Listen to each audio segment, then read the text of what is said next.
ይህ አዋዜ ልዩ ሰበር ነው። የዩክሬኑ ፕሬዝደንት ቮሎዲሚር ዜሌንስኪ በዛሬው ዕለት የሀገራቸው ልዑካንና የአሜሪካ ልዑካን ቡድን አባላት በሳውዲ አረቢያ ጀዳ ያደረጉትን የ8 ሰዓታት ውይይት ተከትለው በሁለቱ አገሮች ውይይት የተደረሰውን ስምምነት ሀገራቸው እንደተቀበለች አስታወቁ። በውይይቱ ላይ አሜሪካ ያቀረበችው ሐሳብና ዩክሬን የተቀበለችው በዚህም የተነሳ አሜሪካ ዩክሬን ላይ ጥላው የነበረውን ወታደራዊና የስለላ እገዛን ወይም እርዳታን ወዲያውኑ እንደምትቀጥል ዋስትና የተሰጠበት ሐሳብ የአሜሪካ በጦርነቱ ላይ የ30 ቀናት የተኩስ አቁም እንዲደረግ የሚጠይቅ ነበረ። ዜሌንስኪ እንደገለጹት ልዑካን ቡድናቸው ይህንን የዩክሬንን ጦርነት ለ30 ቀናት በተኩስ አቁም የሚገታ የአሜሪካንን ሐሳብ ሙሉ በሙሉ ተቀብለዋል። በዚህም የተነሳ የዩናይትድ ስቴትስ አሜሪካ ውጭ ጉዳይ ሚኒስትር ሩቢዮ አሁን ኳሷ በቭላዲሚር ፑቲን ወይም በራሽያ እጅ ነው ማለታቸው ተሰምቷል። የ30 ቀኑ የተኩስ አቁም ስምምነት ጥያቄ በአሜሪካ በኩል የቀረበው አስቀድሞ የፈረንሳይ ፕሬዚደንት ኋላም ራሷ ዩክሬን ከደገመችው የ30 ቀናት የተኩስ አቁም የሚለየው በአንድ ነገር ብቻ ነው። እንደሚታወቀው የፈረንሳዩ ፕሬዚደንት እንግሊዝ ውስጥ አቅርበውት የነበረው የ1 ወር የተኩስ አቁም ጥያቄ ኋላ ዩክሬን የራሷ አድርጋ የተጠቀመችበት የ1 ወር የተኩስ አቁም ጥያቄ በባህርና በሰማይ የሚደረግ ማንኛውም ጦርነት እንዲቆም የሚጠይቅ ነበረ። ለእነዚህ ቀናት ይህ ማለት በሰማይ የሚደረጉ የጦር ጀቶች፣ የሚሳኤል ሩምታዎች፣ የሰው አልባ ወጀቦች እንደዚሁም ማዶ ለማዶ በሚሳኤልና በሰው አልቦች የመቀጣቀጥ የሰማይ ውጊያ ሙሉ በሙሉ እንዲቆም፣ በተጨማሪም በጥቁር ባህር ላይ በሁለቱ አገሮች መካከል ይካሄድ የነበረው የባህር ኃይል ፍልሚያም እንደዚሁ ተገቶ ሰማያቸውና ባህራቸው ጸጥታ እንዲያገኝ የሚጠይቅ ነበረ ለ1 ወር። ዩናይትድ ስቴትስ አሜሪካ የጨመረችው ይህ የተኩስ አቁም ስምምነት የምድሩን ውጊያ ጭምር እንዲያቆም ነው። ይህንን ዩክሬን ሳታመነታ መቀበሏ ተገልጿል። ይህ ማለት ሁለቱ አገሮች 1000 ኪሎ ሜትር በሚሸፍነው የጦር ግንባራቸው በየጊዜው በማካሄድ ላይ የሚገኙት የምድር ፍልሚያ እንዲቆም ይጠይቃል የአሜሪካ ሐሳብ። ይህ ኩርስክ ውስጥ የሚካሄደውን ውጊያ ያካትታል። ኩርስክ በዩክሬን ኃይሎች ባልታሰበ ሰዓትና ሁኔታ ከዛሬ 7 ወር በፊት በከፍተኛ የማጥቃት እርምጃ በዩክሬን እጅ የወደቀ የራሽያ ግዛት ነው። ኩርስክ ውስጥ ዩክሬኖች የ1000 ካሬ ኪሎ ሜትር ስፍራ በቁጥጥራቸው አድርገው ለመቆየት ችለው ነበረ ለብዙ ወራት። አሁን ባሉበት ደረጃ ቢያንስ ግማሹ ከእጃቸው ወጥተዋል የሚባለው።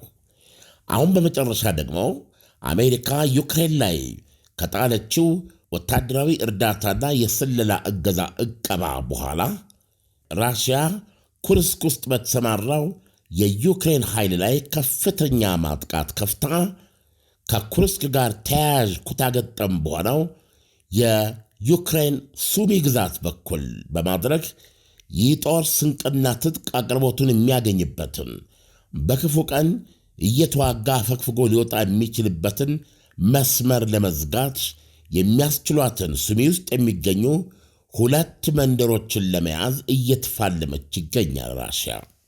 እንደ ዜና ዘገባዎች ከሆነም ራሽያ ከሁለቱ ቁልፍ ከተሞች አንዱን በቁጥጥሯ ስር ያደረገች ሲሆን ሌላኛውን በመያዝና በአጠቃላይ ኩርስክ ውስጥ የሚገኘው በአሁኑ ሰዓት በዓለም የጦር ጥናቶች ኢንስቲትዩት ግምት 30,000 የተገመተ የዩክሬን ጦር ወደ ሀገሩ መመለሻ ብቸኛ በሩን ለመዝጋት አንድ ተጨማሪ መንደር ብቻ መቆጣጠር ያስፈልጋታል ሱሚ ውስጥ። ይሁንና ይህንን ዩክሬን ታስተባብላለች። የተያዘ የመውጫ በር ከተማ እንደሌለ ትናገራለች። ይህም ቢሆን ታዲያ እዚህ ኩርስክ ውስጥ በመካሄድ ላይ ያለው ጦርነት ራሽያ ከ12,000 የሰሜን ኮሪያ ወታደሮች ጋር በመሆን ቁጥሩ 76,000 በደረሰ የጠላትን ጦር እጥፍ በሆነ ቁጥር በ7 አቅጣጫ የተነጣጠረ የተፋፋመ ውጊያ በመካሄድ ላይ ነው የሚገኘው። የዋነኛው የማጥቃት አቅጣጫ ፍልሚያ ሱድዛ ተብላ የምትታወቀውን የዩክሬን ጦር ዋነኛ የጦር ሰፈር ወይም የዩክሬን ኃይል በኩርስክ ውስጥ ሊያዘው ይዞታ እስካሁን ድረስ 500 ካሬ ኪሎ ሜትር የሚሆነውን ስፍራ አስጠብቆ ለመቆየት የጦሩ ራስ የሆነውን የጦር ሰፈር ሱድዛ ላይ የሚገኘውን በከፍተኛ ማጥቃት ውስጥ ማስገባቷ እየተዘገበ ነው። ይህንንም በመንተራስ የራሽያ ወታደራዊ ብሎገርስ በቴሌግራም መልእክቶቻቸው እንደዚሁም የዩክሬንን ወታደራዊ ብሎገርስ ባረጋገጡት መሠረት የዩክሬን ጦር ኩርስክ ውስጥ የመከበብ አደጋ ውስጥ ወድቋል። ይሁንና የዩክሬን ዋና የጦር አዛዥ ግን ይሄ እውነት እንዳልሆነ በመናገር ላይ ነበረው። በኩርስኩ ፍልሚያ ላይ ራሽያ ያላት አድቫንቴጅ በአሁኑ ሰዓት አንደኛና ዋናው ለዩክሬን ጦር አሜሪካ የምትሰጠውን ወታደራዊ እርዳታና የስለላ እገዛ ባነሳችበት ወቅት የተከፈተ ማጥቃት በመሆኑ ነው። ይህም ራሽያ ላይ ሃይማርስ የተባለው የዩክሬን የረጅም ርቀት ደብዳቤ ኢላማ አይሲቴና አውዳሚ የአሜሪካ መሳሪያ እንዳይተኮስባት እገዳ በተጣለበት ወቅት መሆኑ ነው። ነገር ግን ዛሬ እንደሰማነው የጄዳውን ስብሰባ ተከትሎ አሜሪካ ያቀረበችውን የ30 ቀናት የተኩስ አቁም ስምምነት ዩክሬን በመጠየቋ ከሱ ጋር አብሮ የቀደመ ወታደራዊና የስለላ እገዛ እንደነበር እንደሚቀጥል ቃል ተሰጥቷታል። በዚህም መሠረት ይህ ወታደራዊና የስለላ እገዛ በማንኛውም ሰዓት ከዛሬ በኋላ ለዩክሬን የሚመለስላት ስለሚሆን ዩክሬን ጦሯ ኩርስክ ውስጥ የገጠመውን ከፍተኛ ፍልሚያ ለማገዝ የሚያስችል ድብደባ በሃይማርስ ማድረግ ትችላለች ማለት ነው።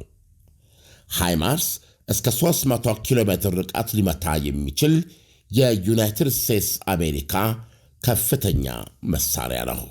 ራሽያም ይህ የአሜሪካ ወታደራዊ ድጋፍና የስለላ እገዛ በቀረበት ሰዓት ውስጥ ኩርስክ ውስጥ አፋፍ ያደረሰችው ውጊያ ለፍጻሜ ከመብቃቱ በፊት ዩክሬን ዛሬ ከአሜሪካ ጋር ባደረገችው ስብሰባ ጦርነቱን ለአንድ ወር በአየር በባህር እንደዚሁም በመሬት ይቁም የሚለውን ጥያቄ እሺ አሜን ብዬ ይቀበላለሁ ማለቷ ወታደራዊውንና የስለላ እገዛውን እንዲቀጥልላት ዋስትና የሰጠ ሆኗል። በዚህም መሠረት ራሽያ ኩርስክን በማንኛውም መንገድ በተለይ በቅርቡና በማንኛውም ሰዓት ነፃ የማውጣት ትልቅ ተስፋ ላይ በነበረችበት ሰዓት አሁን አሜሪካ ከዩክሬን ጋር ተስማምታ የአንድ ወር የተኩስ አቁሙን እንድትቀበል ጥያቄውን ለማቅረብ ዝግጁ መሆኗን ገልጻለች። የዩናይትድ ስቴትስ አሜሪካ ፕሬዚደንት ዶናልድ ትራምፕ ይህ በመሆኑ ደስታቸውን ገልጸው በሚቀጥለው ሳምንት ከራሽያው ፕሬዚደንት ቭላዲሚር ፑቲን ጋር እንደሚነጋገሩና ጉዳዩን እንደሚያነሱ ገልጸዋል። በጉዳዩ ላይ በንግግራቸው በስልክ ሊሆን እንደሚችል ነው የሚጠበቀው። ለፕሬዚደንት ቭላዲሚር ፑቲን የሚያቀርቡላቸው ጥያቄ ዩክሬን በአየር በምድር በባህር ይህ ጦርነት እንዲቆም ለአንድ ወር ያቀረብነውን ሐሳብ ተቀብላለች። የራሽያው ፕሬዚደንት ቭላዲሚር ፑቲን ይቀበሉኛል ብዬ ተስፋ አደርጋለሁ ብለዋል። ከዛ በፊት ግን በጄዳው ስብሰባ ላይ የአሜሪካ ልዑካን ቡድን መሪ ውጭ ጉዳይ ሚኒስትር ማርኮ ሩቢዮ ሲናገሩ የራሽያ ቡድን ወይም ራሽያ ለዚህ የአንድ ወር ተኩስ አቁም የዩናይትድ ስቴትስ አሜሪካ ጥያቄ አዎንታ ይሰጣሉ ብለን ተስፋ እናደርጋለን። The ball is now in their court. ኳሱ በነሱ እጅ ነው በማለት አስተያየታቸውን ሰጥተዋል። እንግዲህ ቭላዲሚር ፑቲን በዚህ ሳምንት ማለትም ከፊታችን ባሉት ሮብ፣ ሐሙስ፣ አርብ በዚህ 3 ቀናት ውስጥ ከራሽያው ፕሬዚደንት ጋር ይህን ጉዳይ በማንሳት ይቀበሉ እንደሆን ይጠይቃሉ። ራሽያ ሐሳቡን ከተቀበለች በአጠቃላይ በዩክሬን የ1000 ኪሎ ሜትር የጦር ግንባርም ሆነ በኩርስክ ውስጥ እየተካሄደ ያለ ጦርነት የመድፍ ልሳኖች ጸጥታ ይወጣቸዋል። ሰማዩ ያለ ወትሮ በ3 ዓመታት ጊዜ ለመጀመሪያ ጊዜ ከአዋፍ በስተቀር የሚፈነጥዝና የሚወርቅበት አይኖርም። የሚሳኤሎች ሩምታ፣ የሰው አልቦች ወጀብ፣ የመድፍ ካካታ፣ የቦምብ ፍንዳታ ድምፁ ይጠፋል። በዓለማችንን ለ3ኛው የዓለም ጦርነት ሊዳርግ አፋፍ ደርሶ የነበረው የዩክሬን ጦርነት ቀጥሎስ የሚለው ጥያቄ በታላቅ ድርብ ተጽፎ እንደተንጠለጠለ ሆኖ ለጊዜው ግን የዩናይትድ ስቴትስ አሜሪካ ፕሬዚደንት ዶናልድ ትራምፕ እየገፉ እንዳሉትና እንደፈለጉት ለአንድ ወር ሰማይ ምድሩ ጸጥ ረጭ ይላል። ጥቁር ባህር ላይ አሳዎች ይመለሳሉ። አሳ አስጋሪዎች ለመጀመሪያ ጊዜ ደፍረው መረባቸውን ይጥላሉ። ጥያቄው ራሽያ በመሬትም ቢሆን በጣም እየገፋች እነ ፖክሮቭስክን እጇ ለማስገባትና እነ ቶሮትስክን እንዳስገባች ሁሉ እነሱ ላይ ቆማ ቀሪዎቹን የዶኔትስክ ቁልፍ ከተሞች ክራማቶርስክና ስሎቬንያስክን የመድፍ ርቀት ውስጥ ልታስገባ የምትችልበት ቦታና ስፍራ ላይ እዚህ ቆሞ የሚለውን የዶናልድ ትራምፕ ጥያቄ ትቀበላለችን? ይህ የሚሆን ከሆነ ግን ጦርነቱ ለአንድ ወር የሚቆምበት ቦታ አንድ ተጨባጭ ነገር ያሳያል። ያውም አሁን በቅርብ ሌተስት የሆነ የጦርነት ጥናት ኢንስቲትዩት ይህ የሰጠው አሃዝ እንደሚያመለክተው በአሁኑ ሰዓት ራሽያ ከምስራቃዊ የዩክሬን ግዛት ዶንባስ ተብሎ ነው የሚጠራው ጠቅላላ ምስራቃዊ ክፍሏ የምስራቃዊ ክፍሏ 2 ግዛቶችን የያዘ ነው። ዶኔትስክና ሉሃንስክ የሚባሉትን። ሉሃንስክን በተመለከተ ራሽያ 99% በእጇ ያስገባቸው ነው ይላል። ከሞላ ጎደል ወይም አፍን ሞልቶ መናገር በሚቻለው ሉሃንስክን በእጇ አስገብታ ጨርሳለች ማለት ነው። ይሁንና ዶኔትስክን በተመለከተ የያዘችው ይዞታ 70% ነው። 30% የዶኔትስክ ቀሪው ክፍል አልተያዘም በራሽያ። በቀሪዎቹ ኬርሶንና ዛፖሪጂያ በኬርሶን በኩል ራሽያ 30% ይቀራታል ወይም 70% ኬርሶንን ተቆጣጥራለች። በዛፖሪጂያ ደግሞ 25% ይቀራታል ወይም 75% ግዛቱን ተቆጣጥራ ትገኛለች። እነዚህ በድምሩ የዩክሬንን ጠቅላላ ቆዳ ስፋት 70% የሆነውን ይዞታ ይዛ ትገኛለች ማለት ነው። በነገራችን ላይ አድማጮች ራሽያ በፈረንጅ አቆጣጠር ፌብሩዋሪ 24 2022 በኢትዮጵያ የካቲት 17 2014 በከፈተችውና ልዩ ወታደራዊ ኦፕሬሽን ባለችው ዘመቻ የተቀዳጀችው ድል ሲታይ ከጦርነቱ መታወጅ በፊት በሉሃንስክና ዶኔትስክ ደጋፊ ራሽያ ተገንጣዮች እንቅስቃሴ የተነሳ ጠቅላላ በእጇ የነበረው የዩክሬን ግዛት 7% ብቻ ነበረ። ከጦርነቱ በኋላ አሁን ባለችበት ደረጃ ወደ 20 በመቶ በማድረስ 13 በመቶ የዩክሬንን ግዛት መጨመር የቻለችበት ነው ማለት ነው። አሁን ዶናልድ ትራምፕ ውጭ ጉዳይ ሚኒስትራቸው ያሉትን በማስተጋባት ኳሱ የራሽያ እግር ስር ነው። ይህም በተመለከተ ደግሞ ከኃያሉ ፕሬዚደንት ቭላዲሚር ፑቲን ጋር በዚህ ሳምንት አወራለሁ።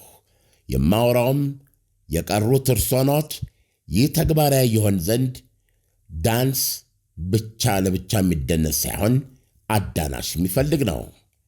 ይህን የሰላም ሐሳብ ለመቀበል አብረውን ለመደነስ ይተባበሩን ብዬ ጠይቃለሁ።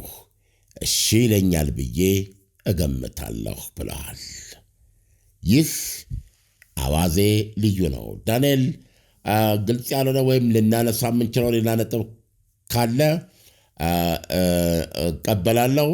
አለበለዚያ ምናልባት የቅድም በዋነኛ ሰበር የዘገብነው የካናዳና የአሜሪካ የንግድ ጦርነት ፍላጻ ብልጭታ ታየ ብለን ነው እንግዲህ እሱ ላይ ተጨማሪ መረጃ ስላለኝ ወይ ወደ እሱ ሄዳለሁ ጥያቄ ከሌለ። ዓለም አሁን እንግዲህ ከዘገባው እንደምንመለከተው ከሆነ የአሜሪካና የዩክሬን ከፍተኛ ባለስልጣናት በጅዳ ያደረጉት ውይይትን ተከትሎ ዩክሬን ለ30 ቀናት የሚቆይ የተኩስ አቁም ስምምነትን ለመቀበል ዝግጁ መሆኗን ገልጻለች። አሜሪካም ደግሞ ይህን ከሆነ በወታደራዊ እርዳታና በመረጃ ልውውጥ ላይ የጣለችውን እገዳ ወዲያው እንደምታነሳም ማስታውቃለች። ዓለም ይህ ማለት እንግዲህ ዩክሬን ከ30 ቀናት በኋላ መልሳ ወደ ጦርነቱ ትገባለች ወይ? እንደገና ደግሞ ራሽያ በዚህ 30 ቀናት ውስጥ ምን ልታደርግ ትችላለች የሚለውን ብታብራራለን። በጣም አሪፍ ጥያቄ ነው ዳኒ። ሐሳቡ ምንድነው? የቀረበው ሐሳብ ለ30 ቀናት በሰማይም በምድርም በባህርም ጸጥ ረጭ በል አቁሙ ነው። ይህንን ሁለት ወገኖች የሚቀበል አሁን ዩክሬን ተቀብለዋለች እንበል፣ አሁን ራሽያ ተቀበለችው። ራሽያ ከተቀበለችበት አፍታ ጀምሮ ጦርነት ይቆማል ማለት ነው። ይህ በዚህ እንዳለ አሜሪካ የተኩስ አቁም ስምምነት ወደ ዘላቂ ሰላም እንዲለወጥ ወደ ሰላማዊ ድርድር የሚገቡበትን ሁለተኛ ምዕራፍ ታፈላልጋለች ማለት ነው። ይሄ ሲሆን ግን በመካከል ምን ጊዜም እቺ 30 ቀን 30 ደቂቃ ማለት ናት እና እቺ 30 ቀን ከመድረሷ በፊት ውይይቱ በጎን እንዲካሄድ ጥረት እየተደረገ ቀኗ በቀረበች ቁጥር 30 ቀኗ በሌላ 30 ቀን እንድትታደስ በሌላ 30 ቀን እንድትታደስ በማድረግ ተኩስ አቁሟን እያራዘሙ የመሄድ ዓላማ አለው። አሁን እነዚህ ሁለት ሀገሮች ለምሳሌ ተኩስ አቁም ላይ ተስማሙ ማለት ለ30 ቀናት ነው። ነገር ግን ከ30 ቀን ከዛ በኋላ እንግዲህ ሁለቱም ባሉበት ሆነው አሜሪካ ወይም ደግሞ ዶናልድ ትራምፕ ወደ ዋናው ይህንን ተኩስ አቁሙን ዘላቂ የሚያደርግ የሰላም ድርድር ነው የሚያደርጉት ማለት ነው። ስለዚህ የሰላም ድርድሩ ይቀጥል ዘንድ የተኩስ አቁሙ መቀጠል አለበት የሚል አፕሮች ነው። ስለዚህ 30 ቀኑ በሌላ 30 ቀን እየታደሰ እንደሚቀጥል ተስፋ ያደረገ ነው ማለት ነው ያቀረብኩልን ጥያቄ። ነገር ግን አውቶማቲካሊ ከዛሬ ጀምሮ ማለት ይቻላል ዩክሬን የአሜሪካንን ጥያቄ ሙሉ በሙሉ ስለተቀበለች የተኩስ አቁሙን በተመለከተ ማለት ነው የወታደራዊ ማዕቀቡ ይነሳላታል ማለት ነው። እንደ ወትሮ በራሽያ ላይ የነበራትን ውጊያ ትቀጥላለች ማለት ነው። ራሽያ ኦኬ ጥሩ ነው እኔ የምቀበለው ነው እስካላለች ድረስ በሁለቱ መካከል የነበረው ግጭት ይቀጥላል ማለት ነው። የተለወጠ ነገር የለም። ሪመምበር ከ12 ቀናት በፊት በዋይት ሃውስ የተፈጠረው ውርክብ ዲፕሎማሲያዊ ውርክብ ያስከፈላት ዋጋ ነው የዚህ ወታደራዊ እርዳታና የስለላ መረጃ የማቆም እርምጃ ዘለንስኪ ላይ የተደረገ ነው፣ የታወቀ ነው። አሁን ዘለንስኪ የልዑካን ቡድናቸው የአሜሪካንን ጥያቄ ተቀብሏል። በዚህም የተነሳ ለዲፕሎማሲያዊ ውርክብ ያንን እርምጃ ለመውሰድ መንስኤ የሆነው ችግር ተወግዷል። ዩክሬን ለሰላም ተገዢ መሆን አለባት በሚል አሜሪካ ያቀረበችውን የመጀመሪያ ጥያቄ እሺ ብላ ተቀብላለች ማለት ነው። እሺ በማለቷ ካሁን በኋላ ችግር የለብኝም ዘለንስኪ እንደገና ዋይት ሃውስ ለመጥራት ብለዋል ዶናልድ ትራምፕ። ስለዚህ አሁን የውሾን ነገር ያነሳ ውሾ ይሁን አይነት ነገር ነው። ባለፈው ከ12 ቀናት በፊት በዓለም ፊት በዲፕሎማሲ ታሪክ እምብዛም ታይቶ የማያውቅ እጅግ የወረደ አምባጓሮ ያ ከኋላችን ነው ብሏል። አሁን ሁለተኛ ዋናው የማዕድን ስምምነትም በማንኛውም ጊዜና በየትኛውም ፎርም ነው የሚለው ዳንኤል። ምንም ቅድመ ሁኔታ የላትም ዩክሬን። ያንን መጥቼ ለመፈራረም ዝግጁ ነኝ ብሏልና ለዚህ ነው አሜሪካውን ብትፈልግ ነገ ይፈራረሙታል። እና ይሄንን ይሁንታ ከዩክሬን አግኝታለች። አሁን ራሽያ ለዚህ ኤኒታይም ቢያስፈልግ በፕሬዚደንት ዶናልድ ትራምፕ እና በፕሬዚደንት ቭላዲሚር ፑቲን የስልክ ልውውጥ ሳያስፈልግ በክሬምሊን ቤተመንግስት ቃል አቀባይ ማድረግ ይቻላል። የግልባጩ እንደደረሳት የሁለቱ ስምምነት ግልባጭ እንደደረሳት ዛሬ ሊደርሳት ይችላል። ራሽያ ያንን አንብባ ራሽያ የተቀበለችው መሆኑንና የተኩስ አቁሙን በዚህ መልኩ የምትቀበል መሆኗን ታስታውቃለች በማለት ብቻ ጦርነቱ ሊቆም ይችላል። ዞሮ ዞሮ ራሽያ ደግሞ ጊዜ ወስዳ የራሽያው ፕሬዚደንት ከአሜሪካው ፕሬዚደንት ጋር የስልክ ቀጠሮ ተይዞ በመካከላቸው ሐሳቡን ምን እንደሆነ ዝርዝሩን በቀጥታ ከዶናልድ ትራምፕ ሰምተው እሳቸውም ያንን አድርገው በሚሰጡት ምላሽ ላይ ተመርኩዞ የሚወሰድ እርምጃ ሊሆን ይችላል። እንዲህም ተባለ እንዲያ ፕሮባብሊ ራሽያ ተጨማሪ 10 ቀናት ልትወስድ ትችላለች። ገብተዋል። ወይም ቶታሊ አይደረግም አልቀበለው ምትል ትችላለች። ምክንያቱም ከዚህ ቀደም ያለችው አቋም ጦርነቷን ባለበት አይቆምም። ጦርነቷን ባለበት ሊቆም የሚያስችልበት ምንም ምክንያት የለም። የኔ የምትላቸው በካርታ ውስጥ ያካተተቻቸው ቦታዎች ቅድም እንዳልነው ኬርሶን ላይ 30% ግዛት አላት ገና። ዛፖሪዥያ ላይ 25% ግዛት ይቀራታል። ዶኔትስክ ላይ 30% ግዛት ይቀራታል። ሉሃንስክን ብቻ ነው ከሞላ ጎደል በተሟላ መንገድ የያዘችው። ስለዚህ እነዚህን ግዛቶችን እስኪይዝ፣ ሁለተኛ ግዛቴ ውስጥ ኩርስክ ውስጥ ስር የሰደደውን የዩክሬን አርሚ እየፈነቀልኩና እየመታወት ነው። እሱን አባረሬ ከግዛቴ ጠራርጌ በማስወጣት ሂደት ላይ ነኝ ያለሁት እና ይህን ማድረግ እስከምችል ጊዜ ድረስ የምቀበለው ተኩስ አቁም የለኝም ብላ ምላሽ ልትሰጥ ትችላለች። ይሄ በሚሆንበት ጊዜ የሚቀጥለው ነገር ምንድን ነው? የዩክሬንና የራሽያ ክትክት በፊት በነበረበት መልኩ ይቀጥላል ማለት ነው እና ይሄ ክትክት እየቀጠለ ነው። አሜሪካ ቀጣዩ ነው ለዩክሬን የሚያስገኝላት ጥቅም ምንድን ነው? አንደኛ የጣለባት ማዕቀብ ይነሳላታል። ሁለተኛ ከአሜሪካ ጋር የማዕድን ስምምነቱን ታደርጋለች። ከዛ በኋላ በሚከተሉት ሁኔታዎች ላይ የሚታይ ይሆናል ማለት ነው። ስለዚህ አሁን ራሽያ ይህንን የተኩስ አቁም ትቀበሏለች ወይ ነው። ይህ አሜሪካ የተኩስ አቁም እንዲደረግ የጠየቀችበት ሁኔታ ከዚህ በፊት ስንለው የነበረውን በግልጽ የሚያስቀምጥ ነው። አሁን ይሄ ጦርነት ራሽያም የማታሸንፈው ዩክሬንም የማትቀለብሰው ነው የሚል መረዳት አለ በዶናልድ ትራምፕ ጋር። ፕራክቲካሊ አሁን የአሜሪካ የራሽያ ጦር የሚገኝበት 1000 ኪሎ ሜትር የጦር ግንባር ላይ የራሽያ ጦር የሚገኝበት በወታደራዊ ቦርችሌው የረገጠው ቦታ ሁሉ ራሽያ ነው። በዚህ ክትክት ውስጥ የዩክሬን ጦር ነክሶ የያዘው ቦታ ሁሉ የዩክሬን ነው።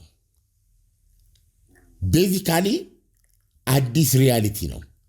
የመጨረሻው የራሽያ ጦር የሚገኝበት ቦታ የራሽያ ድንበር ሆኗል። አሁን የዩክሬን ግዛት ነው የሚል አይደለም በዶናልድ ትራምፕ። አሁን ያልኩት ወይም በሌላ አነጋገር 20% የዩክሬን ግዛት ራሽያ ሆኗል። ዩክሬን ማይነስ ወይም 20% ከ2014 የካቲት 17 በፊት ወይም በፈረንጅ ከ2022 ፌብሩዋሪ 24 በፊት የነበረ ግዛቷ 20 በመቶ ተቀንሶ የቀረው ዩክሬን ነች። ዩክሬን ማለት እዚህ ላይ ነው እያስቆማቸው ያሉት። እዚህ ላይ ነው በመሬትም በአየርም በሰማይም ጦርነቱን ያቀዘቀዙት። እና ይህንን አውቶማቲካሊ ራሽያ ተቀበለች ቢባል ስቲል የዩክሬን ጦር 500 ካሬ ኪሎ ሜትር የሚሆን ቦታ በጥርሱ ነክሶ በያዘበት ዩክሬን ውስጥ በዛ መንገድ ይቆም ነበረ።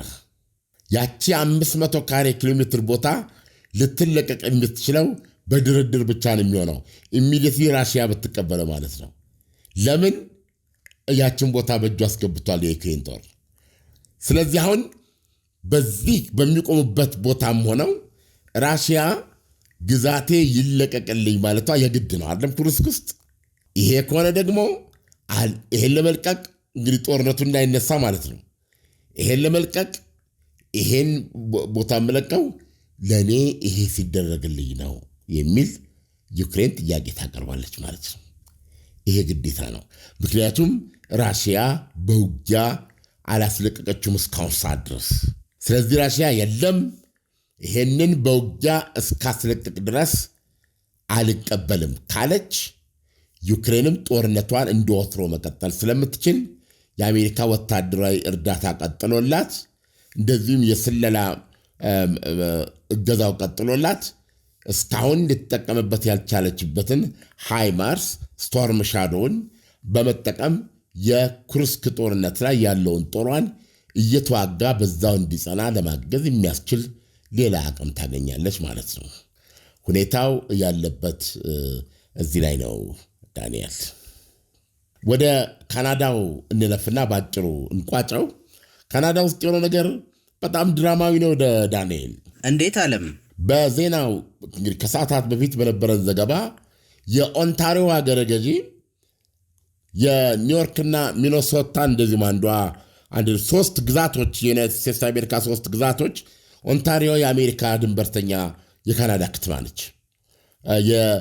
ከካናዳ አጠቃላይ ነዋሪ ውስጥ የተለያዩ ግዛቶች ወይም ክፍለ ሀገሮች አሏት ካናዳ።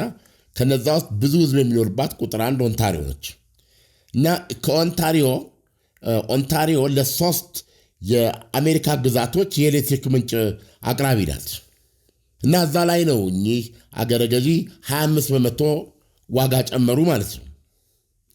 ይሄ ማለት በጠቅላላው የዚህ ኤሌክትሪክ አገልግሎት ተጠቃሚ የሆኑ አሜሪካውያን 1.5 ሚሊዮን ናቸው በነፍስ ወከፍ በእንትን ደረጃ ማለት ነው። ይሄ ሊሆን የሚችለው የኤሌክትሪክ አገልግሎት ስለሆነ በአባወራ ደረጃ እንደማለት ነው እና በአጠቃላይ እያንዳንዱ ኤሌክትሪክ ተጠቃሚ ላይ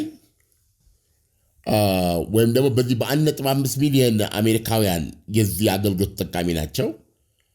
በእነሱ ወርሃዊ ወይም የኤሌክትሪክ አጠቃቀሚያቸው $100 የጨመረ ነው። በጣም ውድ ነው ዳንኤል። የኤሌክትሪክ ፍጆታቸው ክፍያ ላይ $100 የሚጨምር በየወሩ $100 ተጨማሪ መክፈል ማለት ነው። አያ ይሄ የኑሮ ውድነቱን የበለጠ አንገብጋቢ የሚያደርግ ጉዳይ ማለት ነው። ስለዚህ ይሄ ቀላል አይደለም። $100 በኤሌክትሪክ አገልግሎታቸው ላይ መጨመር በጣም እንደ ሳም የሚቆጠቁጥ እርምጃ ነው። ይሄን ወሰዱ። እሳቸው የወሰዱት ለምንድን ነው? በአሉሚኒየም እና በብረት ላይ አሜሪካ የጫነችውን 25 በመቶ ታሪፍ ከነገ ጀምሮ ተግባራዊ የሚሆን ነው። እሱን በመቃወም ነበረ እንደ በቀል። ከዛ በኋላ ዶናልድ ትራምፕ በደም ፍላት ማህበራዊ ሚዲያ ውስጥ ገብተው 50 በመቶ ይደረጋል አሉ ከነገ ጀምሮ በብረትና በአሉሚኒየም ላይ ከካናዳ በሰፊ የሚመጣ ነው። በነገራችን ላይ ከካናዳ ብቻ አይደለም ብረትና አሉሚኒየም የሚገባው ከአውሮፓ ህብረት፣ ከደቡብ አፍሪካ ጭምር፣ ብራዚል እና አርጀንቲና ሁሉ አሉበት። ሁሉም ላይ ነው 25 በመቶ ማለት እዚህ ውስጥ የተለያየ 25 በመቶ ታሪፍ የተጣለው ማለት ነው። የካናዳው የሚመጣው ዋናውና ሰፊ አቅራቢዋ እሷ ነች። የእሷን 50 በመቶ የሚያደርግ እርምጃ ነው ቅድም በኛ ዜና ላይ ያቀረብነው ማለት ነው። ዶናልድ ትራምፕ ለመቀጣጫነት ያቀረቡት ማለት ነው። ይችን ይወዳል። እንዴት መብራት እንዴት ኤሌክትሪክ አገልግሎት ላይ እዚህ ድረስ ካናዳ ወርዳ ዜጎች ላይ እንዲህ አይነት እርምጃ ትወስዳለች? ስለዚህ አሁን 50% አድርግ በጥፍ ተደርጎ አሉሚኒየምና ብረቱ ላይ ከነገ ጀምሮ ተግባራዊ የሚሆን ይደረግና ከዛ በኋላ ደግሞ አይተውና አጥርተው የካናዳን የመኪና ማምረት ቢዝነስን ሙሉ በሙሉ ሊዘጋው የሚችልና በታሪክ መጽሐፍት ላይ እንዲሆነና እንዲህም ሆነ ከዛን ጊዜ ጀምሮ ካናዳ መኪና ማምረት አቆመች ተብሎ ሊመዘገብ የሚችል እርምጃ ወስዳለሁ በማለት ስተው ነበረ። እኛኛውም እንደምታውቀው የኦንታሪዮ አገረ ገዢ ፎርድም አንዲት ይሄን ነገር አባብሳለሁ ቢሉ ከድጡ ወደ ማጡ አስገባለሁ ቢሉ በእኔ ብሳል ይሄን 3 ግዛት ነዋሪዎትን 25% ተጨመረ ያሉትን ድግም ነው ማድረጉ እንዳለ 100% የኤሌክትሪክ አገልግሎት እንግዲህ የሚያመጡት ላይ ያለው ማፈግፈግ የለም ብለው ነበረ። አሁን ለአንተ ሳወራ ሁለቱም ማፈገፈጉ። እሳቸውም የንግድ ሚኒስትሩ አናገሩኝ። አሜሪካው ሐሙስ አሁን የፊታችን ሐሙስ ወደ ዋሽንግተን ሄጄ ወያይበታለሁ። ይሄ እንትና የሚላል በጊዜው የአሜሪካ የእኛን ኤሌክትሪክ አገልግሎት ተጠቃሚ የሆኑት ግዛቶችን አንስቼላቸዋለሁ። ይሄንን 25% ጭማሪውን አንስቼዋለሁ አሉ። ዶናልድ ትራምፕም ጥሩ ነው ይሄም ማድረጋቸው፣ እኔም 25% አንስቼ በዛ በ25% በነበረበት በነገሮች ይቀጥላል ያሉት የብረትና የአሉሚኒየም ማዕቀብ በፊት የጣለን እሱ የሚቀጥል ነው እንነጋገርበታለን ብለዋል ዳንኤል። እና ሁኔታው በዚህ ላይ ነው የሚገኘው። ዓለም የሰጠን ትንታኔ እንግዲህ በጣም ቆንጆ በሚባል መልኩ ነው። በጣም አመሰግናለሁ። መልካም ምሽት ይሁንልህ። መልካም ምሽት ዳኒ። አዋዜ ልዩ ዜና ላይ የተመሰረቱ ታሪኮች በስፋት የሚቀርቡበት ነው። አዋዜ ልዩ በየዕለቱም አጫጭር የዜና ታሪኮች ይሰጣል። የዜናዎቹን መነሻ ምክንያት ይመረምራል። በአዋዜ ልዩ ማስታወቂያ ማቅረብ ከፈለጋችሁ አዋዜ ልዩ ላይ በተገለጸው አድራሻ መሠረት ልታገኙን ትችላላችሁ። የአዋዜ ልዩ ሳብስክራይበርስ ቁጥር ወደ 100,000 እየደረሰ ነው። ስለዚህም አዋዜ ልዩን ላይክ፣ ሼር፣ ሳብስክራይብ አድርጎ አዋዜ ልዩ ዜና በልዩ ማለት ነው።